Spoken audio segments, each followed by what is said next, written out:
और चलिए खबरों में अब बात करेंगे विस्तार से। गोरखपुर दौरे के दूसरे दिन सीएम योगी आदित्यनाथ ने सुबह सबसे पहले गौशाला में गायों की सेवा की। इसके बाद वृद्धाश्रम में दरबार लगाकर लोगों की फरियादें सुनी। इस दौरान सीएम योगी ने समस्याओं से संबंधित अधिकारियों को दिशा निर्देश भी दिए, साथ ही मंदिर परिसर में हो रहे निर्माण कार्य का जायजा लिया।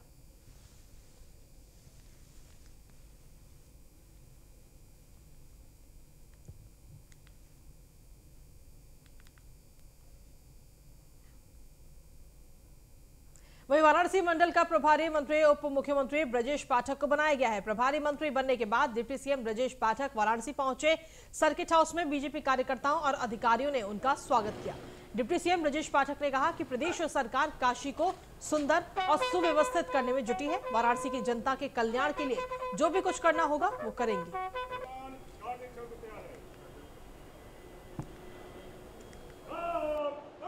नहीं, पिछली बार भी तो आए थे उपराष्ट्रपति महोदय के साथ, तुम थे नहीं इस समय। क्या कुछ कहेंगे मंडल प्रभारी भी? मैं आप सबको शुभकामनाएं देता हूं और हम सब मिलकर के वाराणसी को सुंदर सुव्यवस्थित लोगों के कल्याण के लिए जो भी कर सकते हैं सब कुछ करेंगे। नहीं, पिछली बार भी तो आए थे उपराष्ट्रपति महोदय के साथ। वहीं कैबिनेट मंत्री बेबी रानी मौर्य ने झांसी में सर्किट हाउस में मंडल में चल रहे कार्यों की समीक्षा की और अधिकारियों की बैठक में उन्होंने समीक्षा करते हुए कार्यों में तेजी लाने के निर्देश दिए। इसके अलावा 100 दिन की कार्य योजना को 100% अमल में लाए जाने के लिए भी कहा। मंत्री बेबी रानी मौर्य ने बताया कि उत्तर प्रदेश में महिलाओं और बालिकाओं की सुरक्षा के लिए विशेष सुरक्षा दलों का गठन किया गया। ये दल लड़कियों के स्कूलों के आसपास तथा भीड़भाड़ वाले इलाकों में तैनात रहेंगे, ताकि यदि किसी महिला के साथ कोई घटना होती है तो उस पर तत्काल कार्रवाई की जा सके। साथ ही उन्होंने दावा किया कि पूरे उत्तर प्रदेश में महिलाओं से संबंधित अपराधों में भी कमी आई है। समीक्षा बैठक करने आई है, जिसमें जो नारी शक्ति मिशन है उसमें महिलाओं की क्या स्थिति है, अपराधों की क्या स्थिति है, कितनी एफआईआर दर्ज हो रही है, और इसके अलावा यहाँ का जो गोवंश है उसके लिए क्या व्यवस्था की है अधिकारियों ने, उस पर चर्चा की है हमने।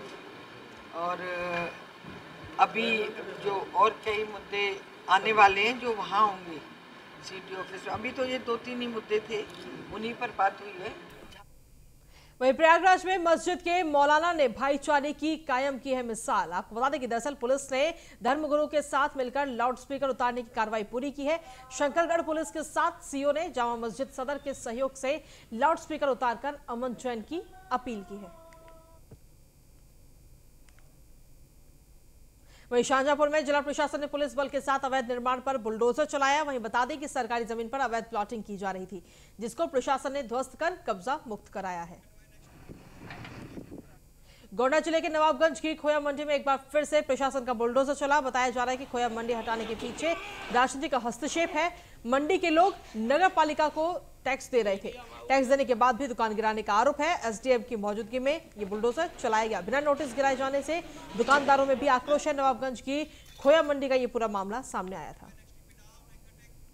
वहीं मथुरा में शातिर अपराधी की अवैध संपत्ति कुर्क की गई। गिरोह बनाकर अवैध रूप से अर्जित की गई थी ये संपत्ति। थाना बरसाना इलाके के हथिया का रहने वाला है अपराधी। शातिर बदमाशों का गढ़ माना जाता है हथिया गांव। शातिर बदमाश साहुन पर 16 आपराधिक मामले दर्ज हुए। वहीं बांदा में बीजेपी नेत्री और जिला पंचायत सदस्य श्वेता सिंह गौर की मौत मामले में उनके पति दीपक सिंह को गिरफ्तार कर लिया गया है। वहीं बता दें कि घटना के बाद से पति दीपक सिंह लगातार फरार चल रहा था। पुलिस ने चेकिंग के दौरान मुधवा रोड पर श्वेता के पति और बीजेपी नेता दीपक सिंह गौर को पकड़ लिया। गिरफ्तारी की पुष्टि करते हुए एसपी अभिनंदन ने बताया कि जिला पंचायत सदस्य श्वेता सिंह गौर के परिजनों की तहरीर पर मुकदमा दर्ज किया गया था। इस मामले में सभी आरोपियों से पूछताछ भी चल रही थी। साथ ही उनके पति दीपक सिंह की तलाश की जा रही थी, जिसे आज गिरफ्तार कर लिया गया। अभी आरोपी को थाने में रखा गया है और इस मामले की पूरी जांच पड़ताल कर साक्ष्य जुटाए जा रहे हैं। वहीं गाजियाबाद की कौशाम्बी थाना पुलिस ने मोटरसाइकिल सवार 2 बदमाशों को रोकने का इशारा किया तो बदमाशों ने पुलिस पर फायर करते हुए भागने लगे, जिस पर थाना कौशाम्बी पुलिस ने अपने साहस का परिचय देते हुए बदमाश की घेराबंदी कर गिरफ्तार किया है। पुलिस की ओर से की गई फायरिंग में एक बदमाश घायल हो गया और इसके साथ ही दूसरे बदमाश को भी पुलिस ने गिरफ्तार कर लिया है। बदमाश समीर पर पहले से ही 307 आईपीसी के मुकदमे में वांछित चल रहा था और इनके कब्जे से अवैध शस्त्र, बाइक और लूट के मोबाइल बरामद किए गए हैं। मुजफ्फरनगर के नगर कोतवाली क्षेत्र में असामाजिक तत्वों ने जहारवीर गोगा जी महाराज की मूर्ति खंडित कर दी गई। असामाजिक तत्वों ने तोड़फोड़ कर इलाके में सनसनी फैला दी। जानकारी मिलते ही इलाके में अफरा तफरी का माहौल हो गया। जहारवीर मंदिर में तोड़फोड़ की सूचना मिलते ही नगर कोतवाली पुलिस दल बल के साथ मौके पर पहुंच गई और जांच पड़ताल में जुट गई। नगर कोतवाल आनंद देव मिश्रा ने कहा कि असामाजिक तत्वों को जल्द ही गिरफ्तार कर लिया जाएगा। बंटवारे के बाद देश छोड़कर पाकिस्तान जाने वाले लोगों के नाम करोड़ों कीमत की जमीन आज भी अकबरपुर तहसील के 12 गांव में है। इसे शत्रु संपत्ति का पता लगाने में अब प्रशासन जुटा हुआ है और वहीं लोगों ने इस पर कब्जा भी कर लिया है। ऐसे में पुराने दस्तावेज खंगाले जा रहे हैं।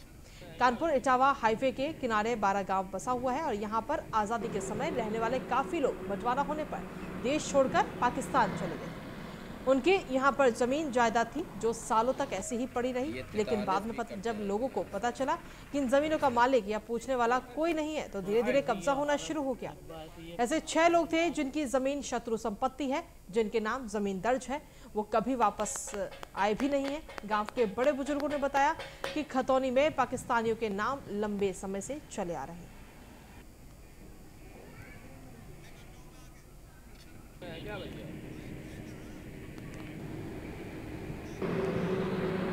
और ब्रेक के बाद एक बार फिर से स्वागत है आप सभी का। आपको बता दें कि बंटवारे के बाद देश छोड़कर जाने वाले कुछ लोगों के नाम अभी भी बहुत सारी जमीन पड़ी हुई है और करोड़ों कीमत की ये जमीन है जो आज भी अकबरपुर तहसील के 12 गांव पे है। इस शत्रु संपत्ति का पता लगाने में अब प्रशासन जुटा हुआ है तो वहीं लोगों ने इस पर कब्जा भी कर लिया है। ऐसे में पुराने दस्तावेज खंगाले जा रहे हैं। कानपुर इटावा हाईवे के किनारे 12 गांव है। यहाँ पर आजादी के समय से रहने वाले काफी लोग बंटवारा होने पर देश छोड़कर पाकिस्तान चले गए थे। उनके यहाँ पर जमीन जायदाद थी जो सालों तक यहाँ ऐसे ही पड़ी रही, लेकिन बाद में जब लोगों को पता चला कि इन जमीनों का मालिक या पूछने वाला कोई नहीं है तो धीरे धीरे कब्जा होना शुरू हो गया। ऐसे 6 लोग थे जिनकी जमीन शत्रु संपत्ति है, जिनके नाम जमीन दर्ज है, वो कभी वापस आए भी नहीं है। गांव के बड़े बुजुर्गों ने बताया कि खतौनी में पाकिस्तानियों के नाम लंबे समय से चले आ रहे हैं। देखिए, हमारे यहाँ पे शत्रु संपत्ति के बहुत सारे लॉज हैं जो कि हमारे देश में हैं और इनका विधिवत परीक्षण होता है। इनके कस्टोडियन होते हैं जो अभी वर्तमान में दिल्ली में बैठते हैं। आपके द्वारा जो मुझे संज्ञानित कराया गया है उस गांव में कुछ खतौनियाँ ऐसी हैं जहाँ पे कुछ इस तरह से दर्ज है जिससे ये प्रतीत हो रहा है कि वहाँ के जो काश्तकार हैं उनके नाम के आगे पाकिस्तान भी लिखा है। इसमें हम लोग लेखपाल से विधिवत परीक्षण करा के इस प्रकार के जितने भी गांठें हैं उनका मौका स्थिति देखते हुए, क्योंकि यदि यहाँ पे कोई लोग रह रहे हैं, भारत में रह रहे हैं तो वो भारत के ही निवासी हैं, परंतु यदि कोई ऐसे हैं जो कि यहाँ से छोड़ के चले गए हैं और संपत्ति खाली है तो उसको शत्रु संपत्ति डिक्लेयर होना चाहिए। तो उसके लिए हम लोग अपना सही जगह पे प्रपोजल बना के भेजेंगे।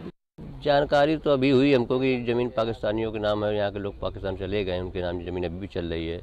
तो कहीं ना कहीं हम इसको मानते हैं कि ये सरकारी तंत्र या हमारे कर्मचारी अधिकारियों की चूक रही जो अब तक इसको जो है खारिज करके और अचूक संपत्ति इसको घोषित कर देना चाहिए। कार्रवाई इस पर होनी चाहिए कि जो लोग चले गए यहाँ नहीं हैं तो इसको इनका नाम खारिज करके और इसको जो है अचूक संपत्ति घोषित कर देना चाहिए। जानकारी आज़ादी के 75 साल बाद बंटवारे के वक्त पाकिस्तान चले गए लोगों ने पाकिस्तान की नागरिकता ले ली, पाकिस्तान में अपनी संपत्ति बना ली, लेकिन इन 75 सालों में पाकिस्तान में रह रहे लोगों की संपत्ति आज भी यहाँ दर्ज है। हालांकि इन संपत्तियों की देखरेख custodial for enemy property for India कर रहा है और जिलाधिकारी कानपुर देहात नेहा जैन ने इस पूरे मामले को शासन स्तर पर अवगत कराने को कहा है। Salim Siddiqui, Kanpur Dehat, news 1 India. वहीं बुलंदशहर में किसान यूनियन ने तहसील पहुंचकर नारेबाजी और प्रदर्शन करके उप जिला अधिकारी को ज्ञापन सौंपा है। यूनियन का आरोप है कि मधुसूदन कंपनी की खल खाकर 2 गांव के 11 पशुओं की मौत हो गई, जिससे गांवों के किसानों को आर्थिक नुकसान हुआ है। किसानों की मांग है कि पशुपालकों को आर्थिक मुआवजा और कंपनी संचालक पर कार्रवाई की मांग की जाए।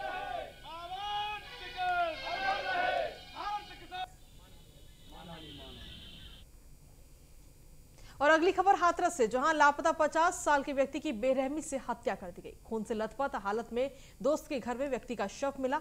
शव मिलने पर इलाके में हड़कंप मच गया। तो वहीं मृतक के परिवार ने बताया कि मृतक प्रॉपर्टी डीलर का काम करता था और पैसे को लेकर हत्या की आशंका परिजनों ने जताई है। पुलिस ने शव को कब्जे में लेकर पोस्टमार्टम के लिए भेज दिया है और मकान मालिक सहित कई लोगों को हिरासत में लेकर पूछताछ कर रही है। पूरी घटना थाना कोतवाली हाथरस क्षेत्र स्थित सोखना गांव की है।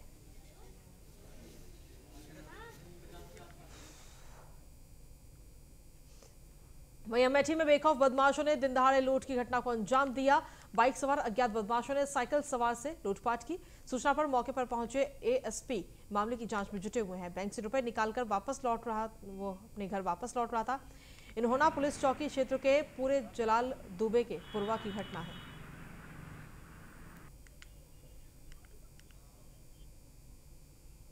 वहीं अलीगढ़ के थाना क्वारसी इलाके में भारद्वाज नाम के एक निजी अस्पताल में डिलीवरी के दौरान महिला की मौत हो गई, जिसके बाद गुस्साए परिजनों ने हॉस्पिटल पर एकत्रित होकर जमकर हंगामा काटते हुए स्टाफ पर लापरवाही और मनमानी का आरोप लगाया।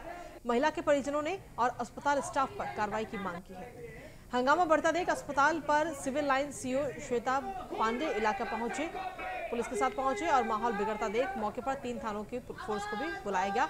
कई घंटों के हंगामे के बाद जैसे तैसे पुलिस के आला अधिकारियों ने लोगों को शांत किया और शव का पंचनामा भरकर पोस्टमार्टम के लिए भेज दिया है।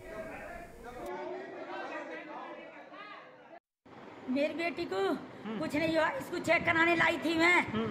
इस डॉक्टर ने पे चेक कराया, इसने फौरन चेक करके ये बोली कि कुछ नहीं, इसका ऑपरेशन कराओ और बच्चे में धड़कन नहीं है और इस बच्चे को लकारो, बच्चे को लकड़वाओ। बस ये किया था इसने। फिर क्या हुआ? तो फिर इसका ऑपरेशन कर दिया। ये तो बाद में करा है, ये तो बाद में हुई है।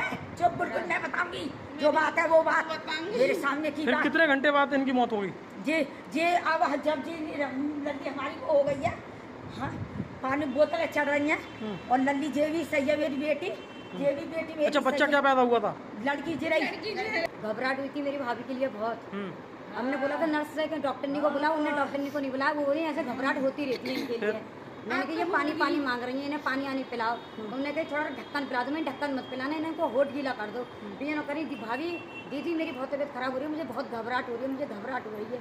तो मैं तो घबरा मत दीदी, नमस्ते टाटा बाय बाय, मैं अपनी बचूंगी, मैं जा रही हूँ। मैंने ऐसा चौक कह रही है, पैर फेंक रही है, हाथापाई कर रही है। मैं फिर भी कह रही हूँ मैं डॉक्टर को बुलाओ, डॉक्टर को बुलाओ।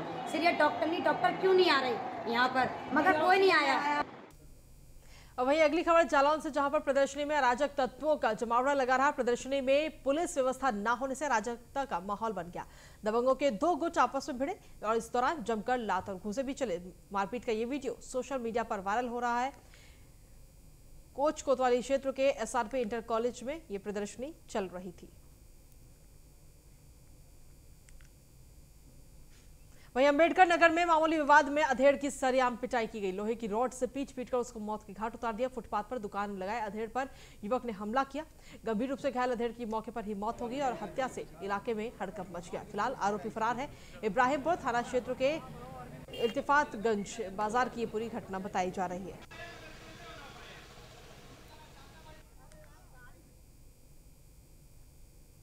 और अगली खबर हरदोई से, जहां पर शहर कोतवाली क्षेत्र के एसपी आवास के सामने चोरी की बड़ी वारदात सामने आई। दरअसल चोरों ने 2 कार के शीशे तोड़कर म्यूजिक सिस्टम को पार कर लिया।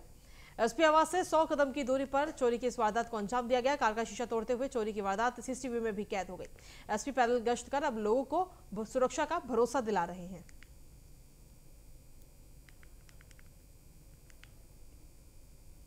और इसी के साथ फिलहाल उत्तर प्रदेश विशेष में इतना ही। ब्रेक के बाद देखिए देवभूमि की तमाम खबरें।